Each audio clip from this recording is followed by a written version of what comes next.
Hi folks, thanks so much for being here and listening to VJ Talks. Just want to give you a quick heads up. If you hear anything of go check the links in the descriptions to do this poll, etc., etc. Those do not exist. If you try to find them, you will be sad. All of these episodes are old episodes. There aren't any new ones out yet, and so don't waste your time on doing that. But otherwise, enjoy. Hi folks, yes, this is the second version of me that you're probably not used to. I just wanted to say, for this particular episode, episode 4, if you've already watched my video that's talking about disabilities and Daggerheart and D&D, then this episode of VJ Talks is kind of retreading the same ground. This is the first time that I ever had this conversation, well, not the first time, but it was the first time I recorded it. And so if you've already watched that video, this video right here, then you might want to skip this, or you can just listen to it. Appreciate it either the way, but just wanted to let you know. Peace out.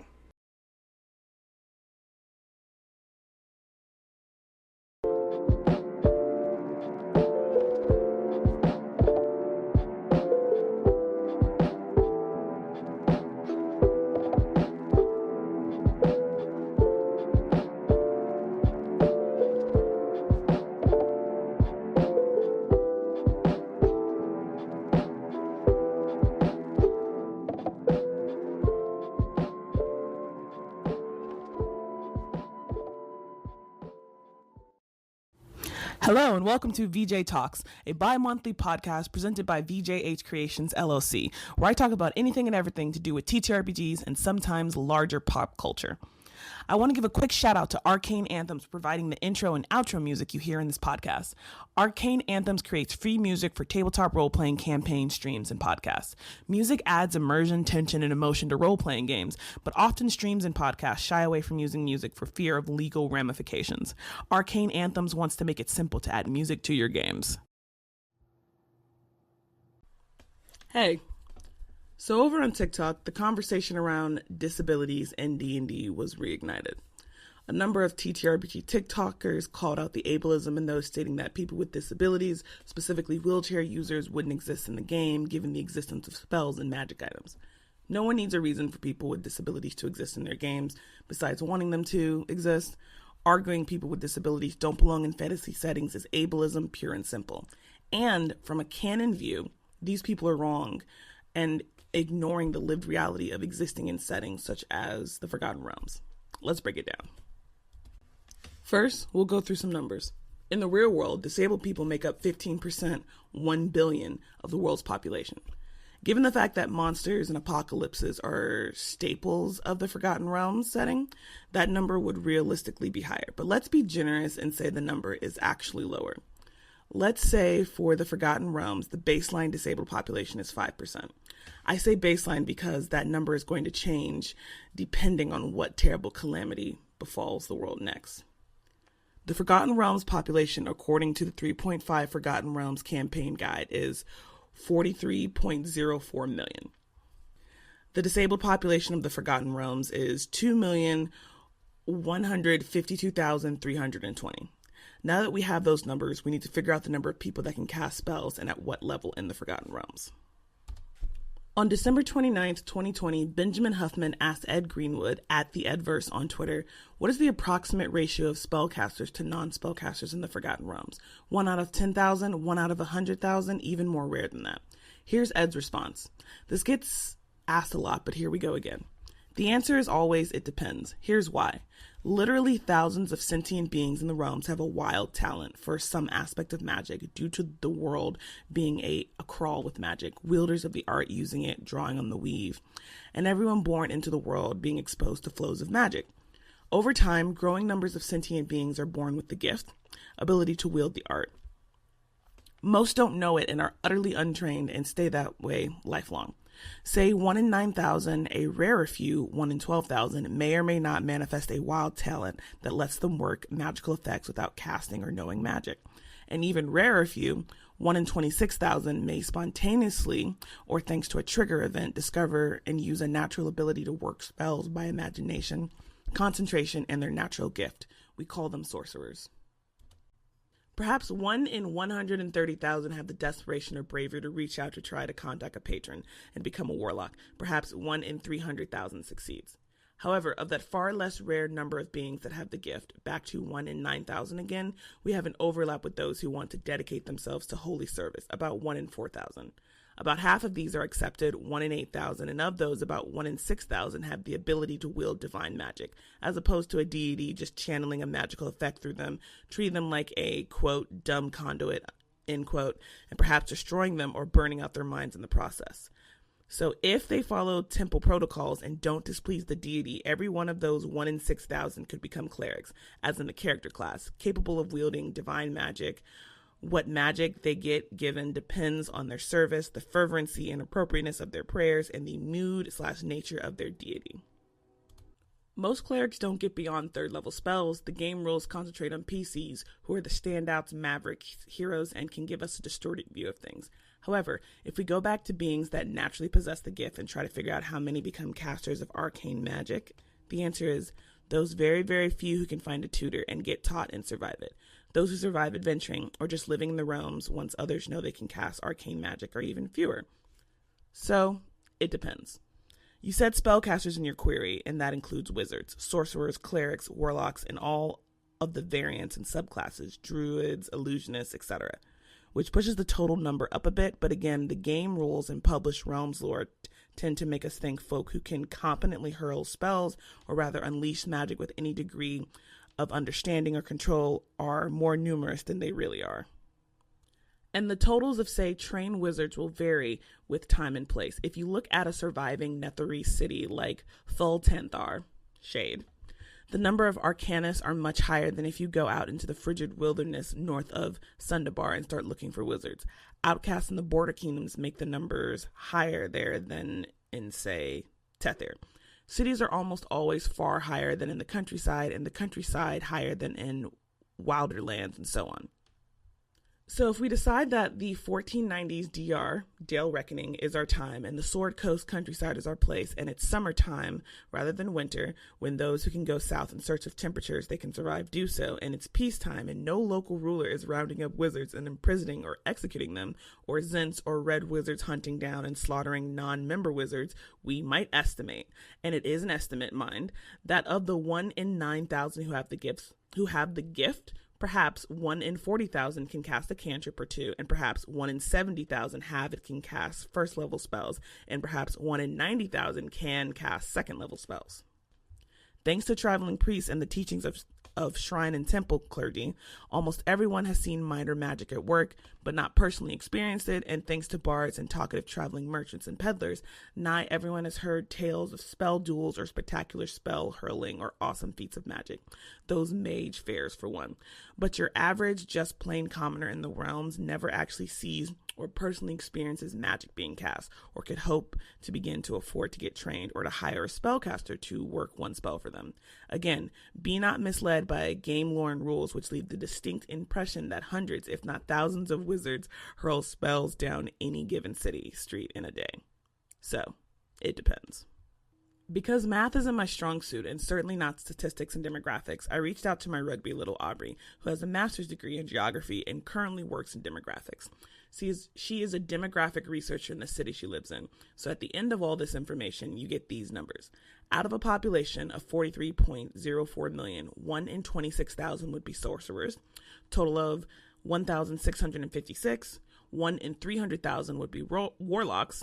Total of 143. And 1 in 6,000 would be clerics. Total of 7,174.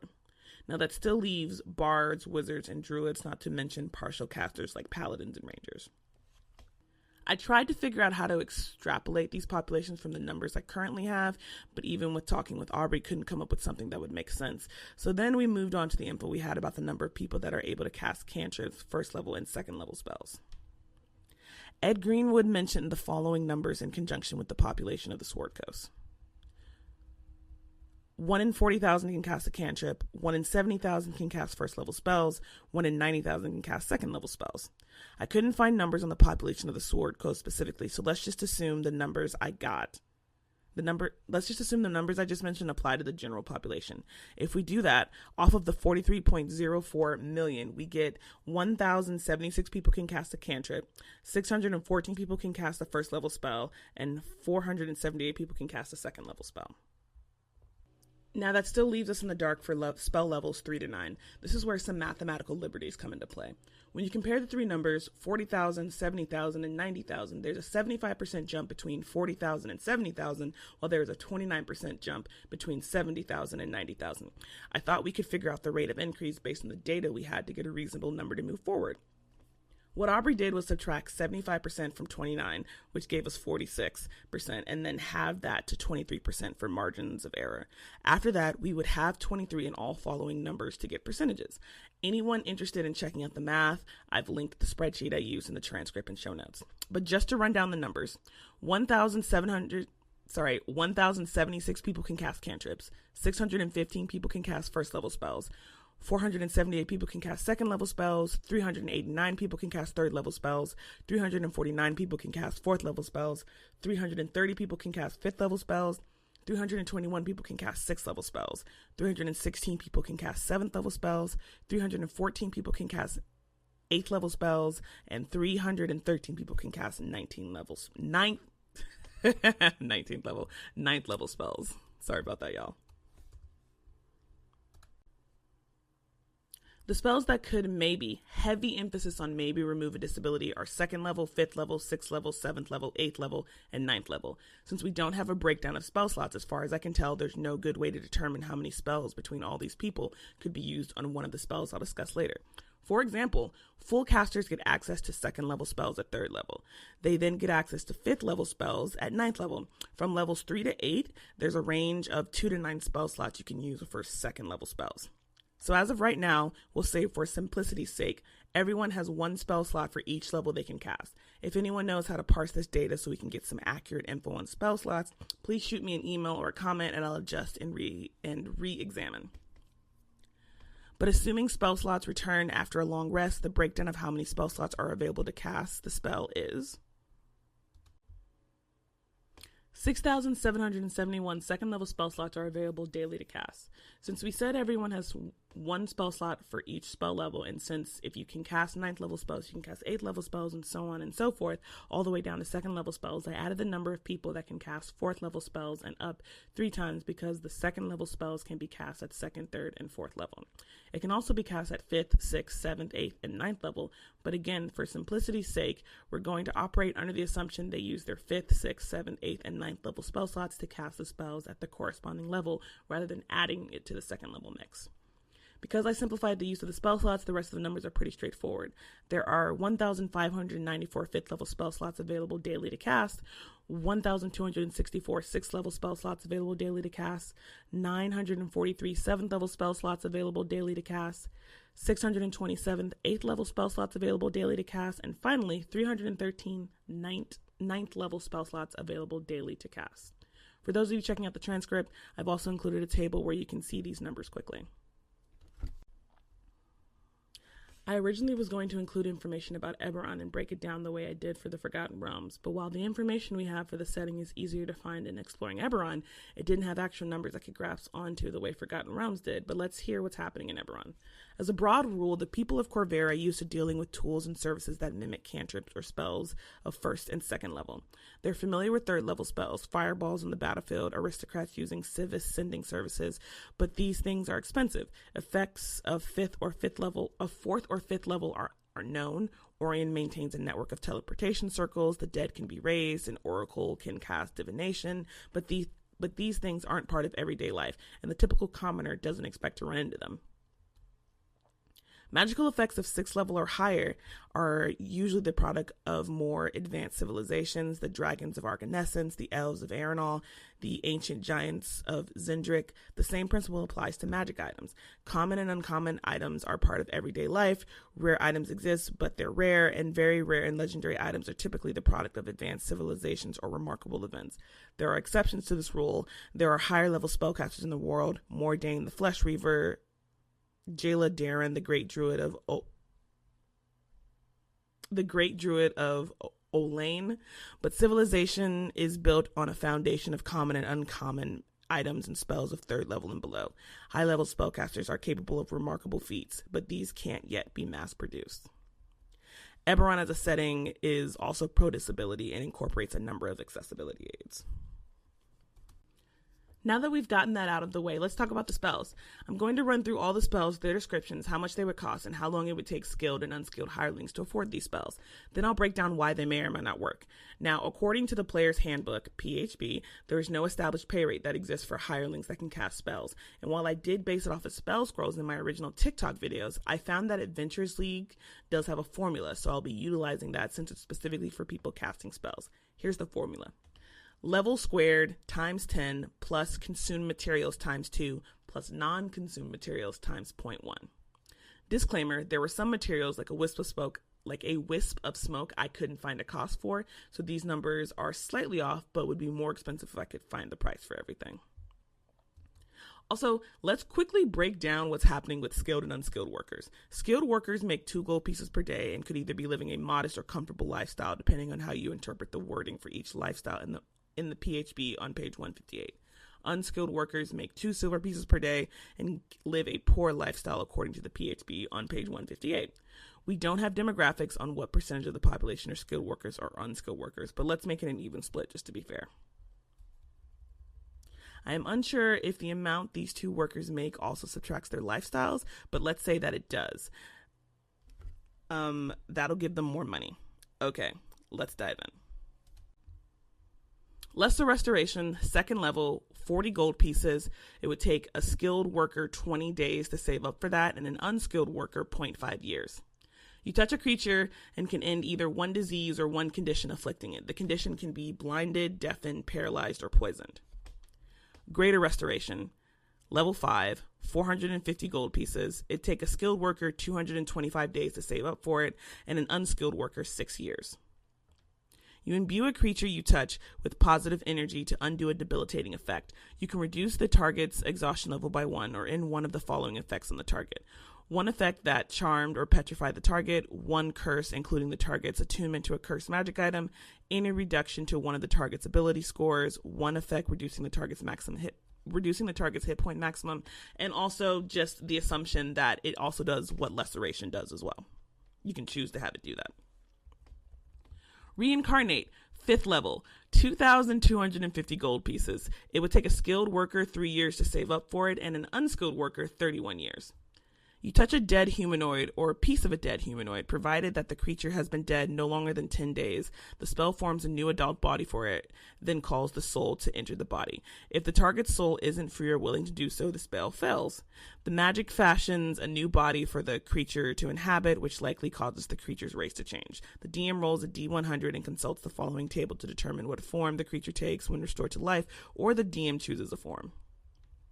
Heal. Level 6, 360 gold pieces, 180 days for skilled workers to save up, 5 years for an unskilled worker. Choose a creature that you can see within range. A surge of positive energy washes through the creature, causing it to regain 70 hit points. The spell also ends blindness, deafness, and any diseases affecting the target. The spell has no effect on constructs or undead. At higher levels, when you cast the spell using a spell slot of 7th level or higher, the amount of healing increases by 10 for each slot level above 6th.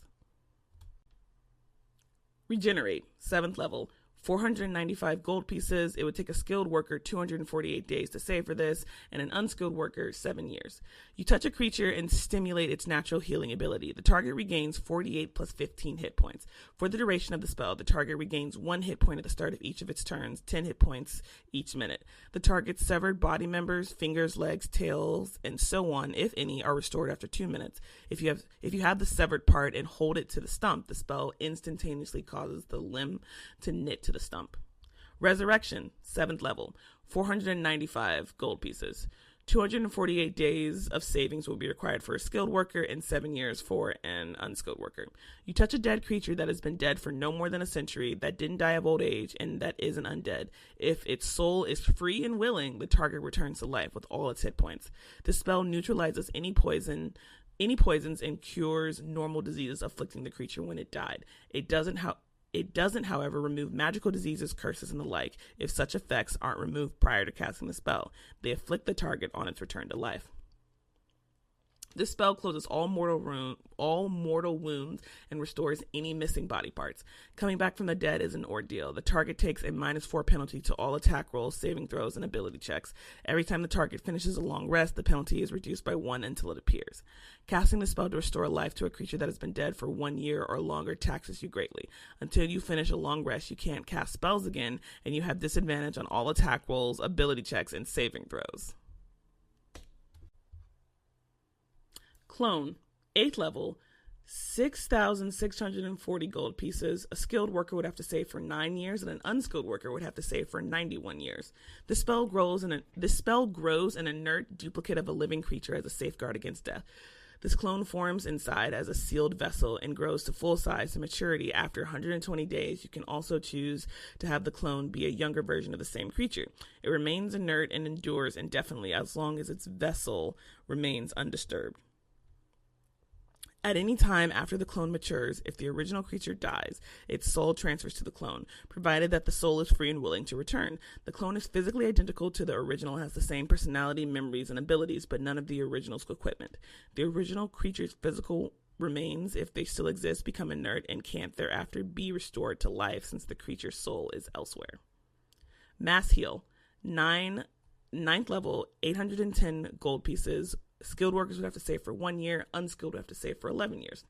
A flood of healing energy flows from you into injured creatures around you. You restore up to 700 hit points, divided as you choose among any number of creatures that you can see within range. Creatures healed by this spell are also cured of all diseases and any effects making them blinded or deafened. This spell has no effect on undead or constructs.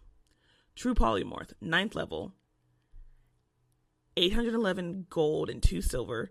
Skilled workers have to save for 1 year. Unskilled workers would have to save for 11 years. Choose one creature with at least 1 hit point or non-magical object that you can see within range. You transform the creature into a different creature, the creature into an object, or the object into a creature. The object must be neither worn nor carried by another creature. The transformation lasts for the duration, or until the target drops to 0 hit points or dies. If you concentrate on the spell for the full duration, the transformation becomes permanent. Shape changes aren't affected by this spell. An unwilling creature can make a wisdom saving throw, and if it succeeds, it isn't affected by the spell. Creature into creature. If you turn a creature into another kind of creature, the new form can be any kind you choose whose challenge rating is equal to or less than the target's, or its level if the target doesn't have a challenge rating. The target's game statistics, including mental ability scores, are replaced by the statistics of the new form. It retains its alignment and personality.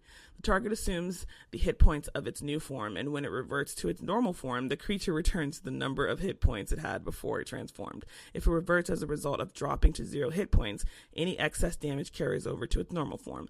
As long as the excess damage doesn't reduce the creature's normal form to 0 hit points, it isn't knocked unconscious.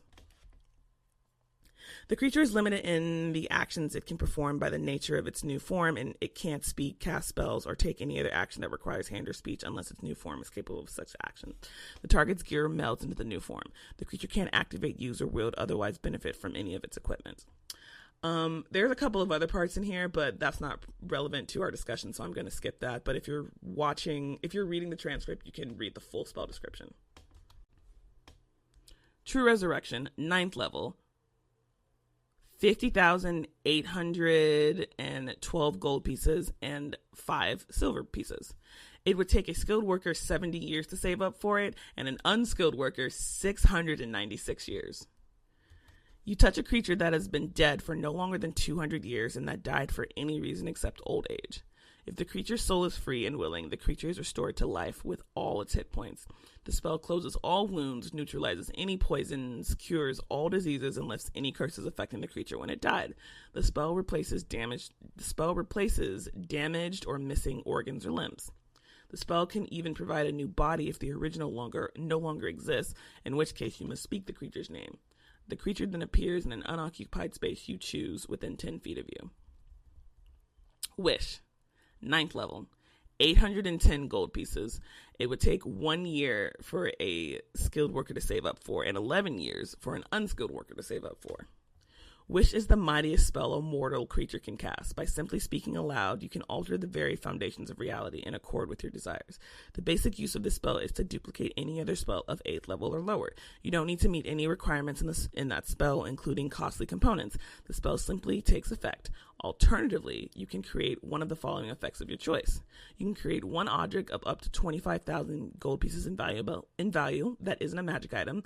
The object can be no more than 30 feet in any dimension, and it appears in an unoccupied space you can see on the ground. You allow up to 20 creatures that you can see to regain all hit points, and you end all effects on them, described in the Greater Restoration spell. You grant up to 10 creatures that you can see resistance to a damage type you choose. You grant up to 10 creatures you can see immunity to a single spell or other magical effect for 8 hours. For instance, you can make yourself and all your companions immune to a Lich's life drain attack. You undo a single recent event by forcing a reroll of any roll made within the last round, including your last turn. Reality reshapes itself to accommodate the new result.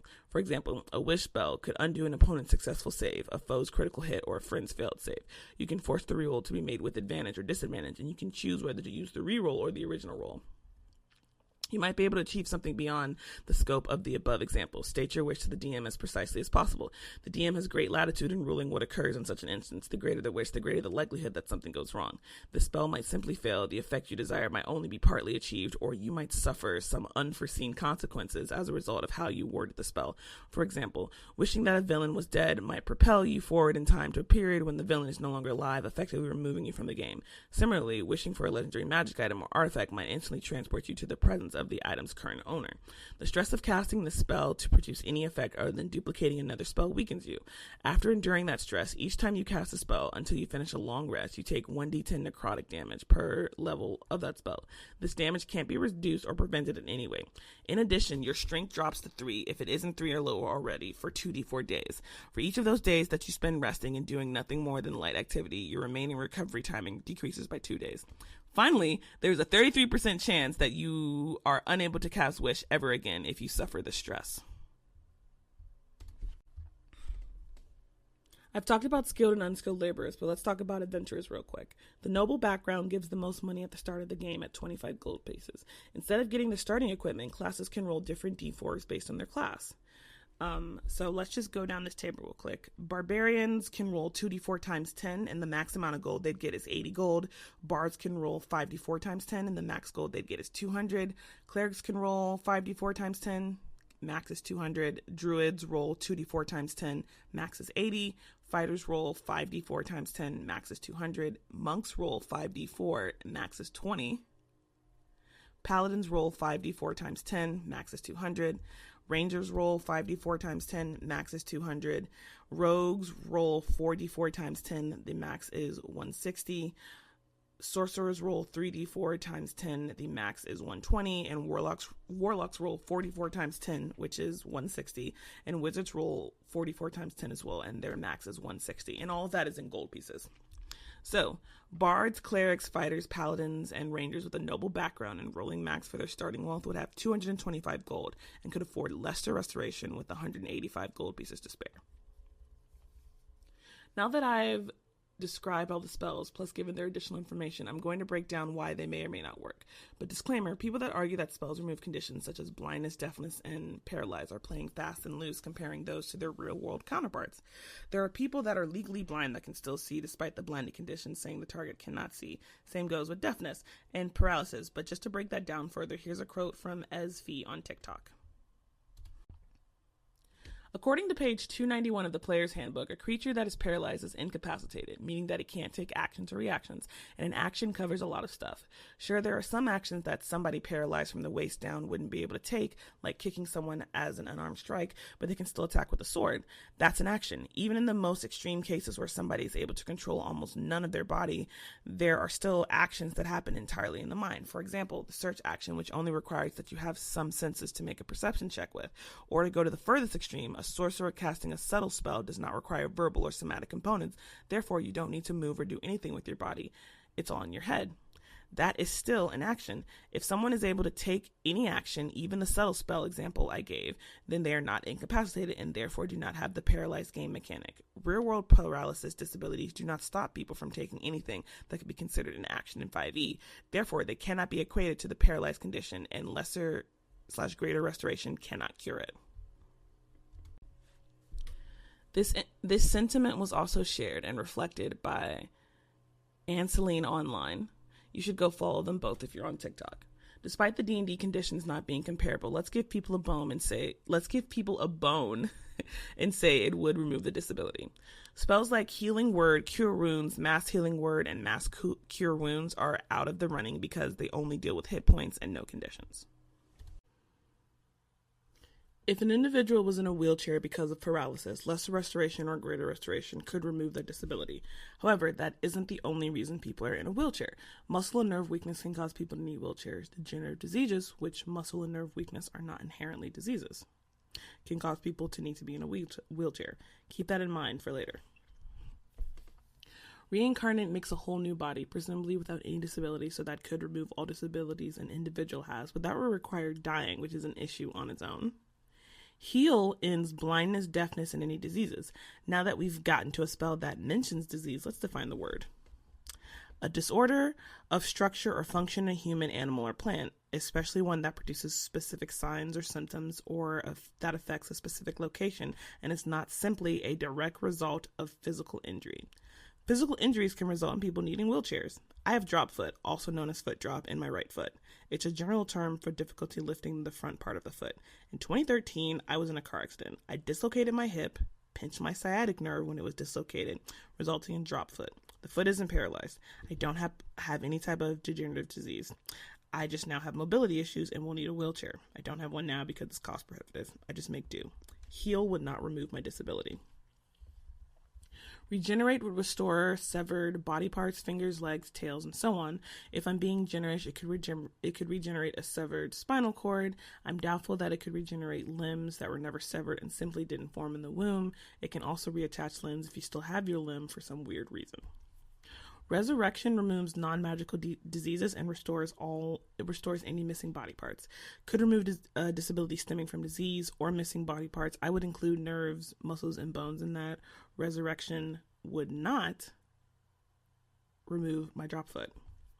I put clone on the list because someone mentioned it would be able to remove a disability in my TikTok comments, but the precise wording of the spell is the spell grows an inert duplicate of a living creature as a safeguard against death, so clone would not work because it duplicates your existing body. The only way clone would work is if you made a younger version of yourself and that younger version of you was not disabled.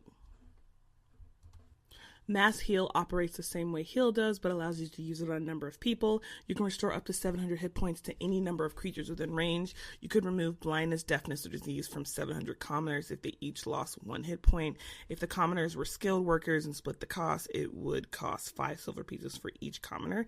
If they were unskilled workers, it would cost 5 gold pieces and 8 silver pieces for each commoner.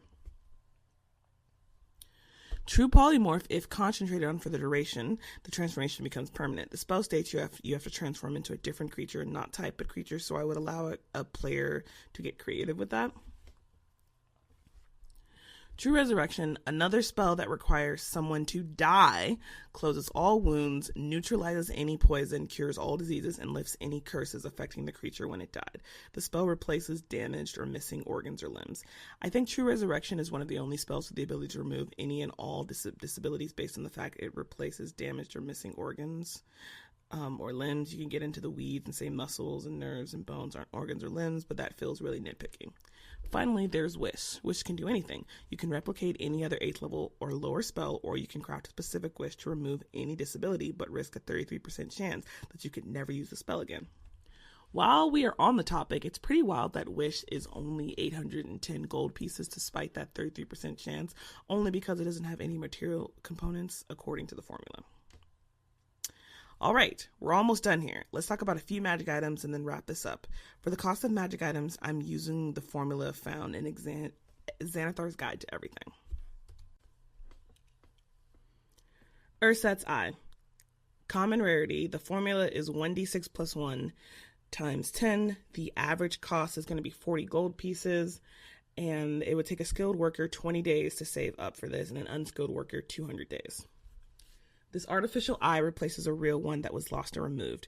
While the ersatz eye is embedded in your eye socket, it cannot be removed by anyone other than you, and you can see through the tiny orb as though it were a normal eye.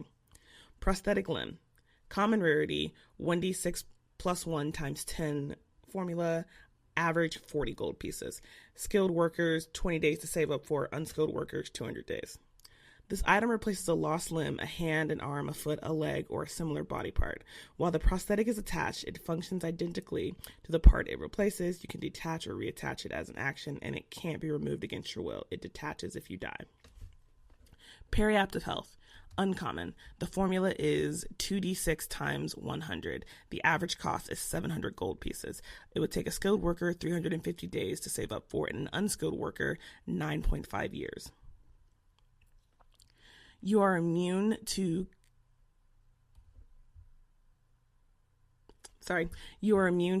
contracting any disease while you wear this pendant. If you are already infected with the disease, the effects of the disease are suppressed while you wear the pendant. Elixir of health, rare. The formula is 2d10 times 1,000. The average cost 11,000 gold pieces. It would take 15 years for a skilled worker to save up for, and 151 years for an unskilled worker to save up for. When you drink this potion, it cures any disease afflicting you, and it removes the blinded, deafened, paralyzed, and poisoned conditions. The clear red liquid has tiny baubles of light in it. Potion of vitality, very rare. Formula is 2d10 times 10,000. The cost is 110,000 gold pieces. It would take 150 years for a skilled worker to save up for, and 1,507 years for an unskilled worker to save up for. When you drink this potion, it removes any exhaustion that you are suffering and cures any disease or poison affecting you. For the next 24 hours, you regain the maximum number of hit points for any hit die you spend. Ring of Regeneration, very rare. 2d10 times 10,000, 110,000 gold piece costs, 150 years for skilled workers, 1,507 years for unskilled workers. While wearing this ring, you regain 1d6 hit points every 10 minutes, provided that you have at least one hit point. If you lose a body part, the ring causes the missing part to regrow and return to full functionality after 1d6 plus 1 days if you have at least one hit point the whole time. Ring of Three Wishes, legendary. 2d6 times 25,000. Cost 175,000. It would take 240 years for a skilled worker to save up for, and 2,397 years for an unskilled worker to save up for. While wearing this ring, you can use an action to expend one of its 3 charges to cast the wish spell from it. The ring becomes non-magical when you use the last charge. Rod of Resurrection, legendary. 2d6 times 25,000. 175,000 gold pieces. It would take 240 years for a skilled worker to save up for, and 2,397 years for an unskilled worker. This rod has 5 charges. While you hold it, you can use an action to cast one of the following spells from it. Heal expends 1 charge, or Resurrection expends 5 charges. The rod regains 1 expended charge daily at dawn. If the rod is reduced to 0 charges, roll a d20. On a 1, the rod disappears in a burst of radiance. The ersatz eye and prosthetic limb don't remove a disability, they simply accommodate them. The periaptive health would reasonably suppress diseases causing a disability as long as you kept it on. The elixir of health would remove all disabilities caused by paralysis, deafness, blindness, or disease. Still wouldn't remove my drop foot. The potion of vitality would remove all diseases and disabilities caused by a disease. The ring of regeneration would operate much like Regenerate for people that lost a limb while wearing it. Would not work on limbs lost before the ring was worn based on wording. The Ring of Three Wishes operates as Wish does, but without the 33% chance issue, guaranteed 3 wishes, and could remove any disability. The Rod of Resurrection operates the same way Resurrection does. And there you have it, folks. While there are some spells and magic items that could remove disability, the majority of them are extremely cost prohibitive to the majority of the population. Now, before we call it quits, I want to highlight 3 things. First, even though I've broken down everything and even let you know how long it would take skilled and unskilled members of the population to attain enough money to afford the various magic items and spells, this speaks nothing about access. There's no guarantee anyone has access to getting these items or having the spells cast on them. Second, if you were paying attention throughout this entire episode, I deliberately didn't use the word fix, A lot of disabled people don't think there's anything wrong with us, that we aren't broken and therefore do not need to be fixed. I did mention the word cure once in a direct quote. Third, this whole conversation around the spells and magic items ignores a big thing that ties into the we aren't broken and don't need to be fixed. There are disabled people that do not want to remove their disability, and therefore, realistically, there would be people in fantasy settings, despite maybe having access to magic items and spells that could remove a disability, they wouldn't do it. All in all, anyone arguing it doesn't make sense to have disabled people, specifically wheelchair users in fantasy settings, specifically 5e, are wrong, per the text.